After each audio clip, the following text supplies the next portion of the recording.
Nebraska historically belongs in the upper echelon of college football. Hasn't really been accomplishing things to that degree for a while. Certainly not to the degree that the people in Nebraska and the people of the university wanted to. I'm just excited to start the process of getting Nebraska back where it belongs, making it competitive and trying to compete for championships. Thrilled to be doing it at home around an unbelievable group of people. It's been interesting. First of all, the reception that our coaches have gotten on the road has been even better than I expected. The kids are really drawn to us, and I've been really pleased with how kids are responding to us as a program and as a coaching staff. But when I sit in my office with recruits in this first recruiting cycle, the parents all remember Nebraska as Nebraska. A lot of the kids don't remember that. It's our job to change that. It's our job to make sure that the new generation remembers Nebraska for what it is and what it should be. And we're in the process of making sure that the kids that we're going to recruit going forward see Nebraska as one of the top programs in the country. I wish I could identify one thing. There's just a lot of things we had to change to make sure things are done the way that we want them done. Every coach has a different way, a different MO, a different process for getting things done. I believe in ours. Our formula has worked. It certainly helped us turn a program around the last couple of years. It's not one thing. We got to get X's and O's installed. We got to change the way guys think. We got to make sure they care about each other, that they're making decisions based on what's best for the team first, that we're getting to work in the weight room and changing that we're in better shape, that we get faster kids, that we recruit better. All those things have to go together. You can't change any one of those things overnight. All of them are a process. Sometimes it's challenging as a head coach to understand that it can't happen overnight, and you have to have a little bit of patience to see it through because it's constant gardening. But we've taken some good first steps, and all those things have gotten better, and we'll keep making them better. Coach Osborne is my hero in this sport, in this business.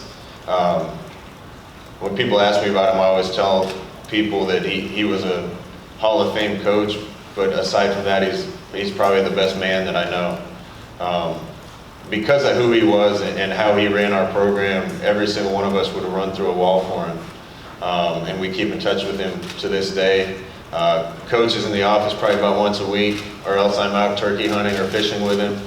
Having that resource to be able to draw wisdom from is really invaluable to me, and I look forward to bouncing ideas off him and getting advice from him wherever I can. But listen, Coach Osborne had the formula Nebraska figured out. Some of the things that he did to make the program arguably the best in the country can still work today. Nebraska's just gone away from him. And we're going to adopt a lot of those things again and do it in a modern way, in a way that recruits and kids are going to want to be a part of. I think a different formula works at every school. The formula that we use at Oregon might not work at Texas A&M, and the formula that Alabama uses probably wouldn't work at Vanderbilt. You got to figure out that formula. Coach Osborne had the formula figured out. Nebraska stood for a lot of things when it was great. It was a organization of integrity and character, unity across the whole state. We used to build it from within by developing players better than anybody else. We went out and recruited good players that were hungry and had upside and got to work in the best strength and conditioning program in the country with the best nutrition program in the country, best academic support in the country, best life skills development in the country. Went out and got a bunch of walk-ons from Nebraska and from the Midwest that were hungry, that put into the same type of program and developed them too. And by the time they were sophomores, juniors, and seniors, they were contributing. The program used to reflect the people of the state. Nebraska's best asset is its people. It has unbelievable people that are hard-working, blue-collar people that are going to care about each other. That's what we're trying to get back to in our program, and that's the way that we're going to build it. Hey, Coach Ryan McNeil, obviously the filtered. You mentioned that gardening and just that changing that culture. For you in this first season, what would you view as a success on the football field?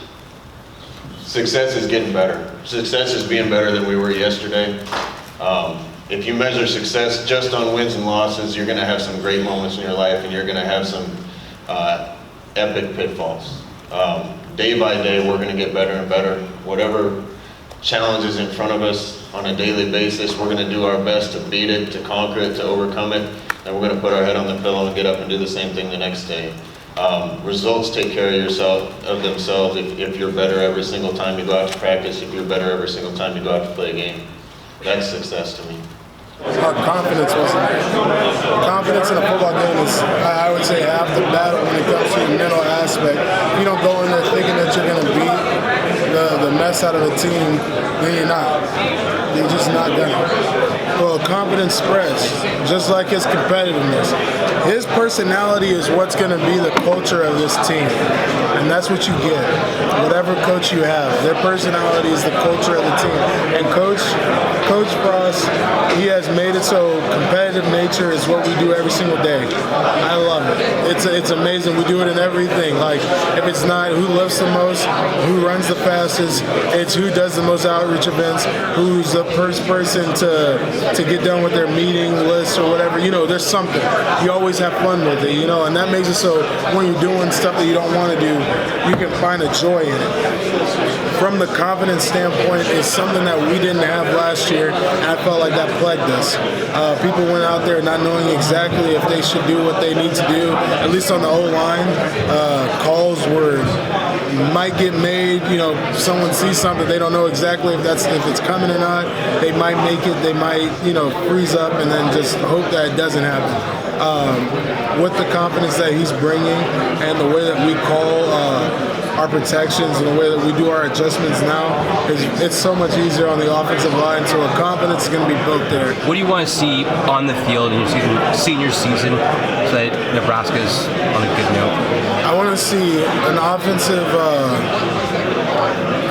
line that people don't want to be around, in the sense of they don't want to play these guys because they're like, either my shoulder's bruised because this guy just kept putting his helmet into it, or this dude cut me every single chance he got, you know, for no reason. Like, I just want it to be so that when you play Nebraska, you're thinking as a defensive lineman that this is going to be a game that's going to hurt, and I need to get my mind right before I get on the field with these guys. You know, just based off his track record of things he was able to do as a player and as a player in the NFL, even is not even playing his usual position. He's just a guy that likes to compete, no matter what it is. It could be a softball game or, you know, a game of cards, and I feel like he'd want to win, and, you know, he'd be upset if he didn't win. So that's something that he definitely brings on. And yeah, it is something that can definitely trickle down. You see it with the rest of his staff, and then start to develop with the players as well. He's a super down-to-earth guy. I guess people probably see that. He's not super outspoken and doesn't say anything too crazy, and, you know, he's not like the most loud and, I guess, boisterous coach you could have. But you know, when he talks, people listen. He's got a lot of important things to say. You know, like we were just saying, he's super competitive, super confident. And it's cool, I mean, just having a coach that has kind of walked the same halls as you as a player. People use the word players coach a lot. I guess it's kind of like a buzzword, but you could definitely see that in the way he does things. You know, he knows which resources to utilize. You know, kind of knows how things work in Lincoln. So he's definitely a great guy in place. We're doing that now. So, you know, he kind of has a feel for all the resources and how things work in Lincoln, which is important. Plus, more speaking from football, he's just a very competitive guy. He kind of puts off that confidence, that competitiveness, and I think it's definitely contagious throughout his staff, and it's been great for us so far.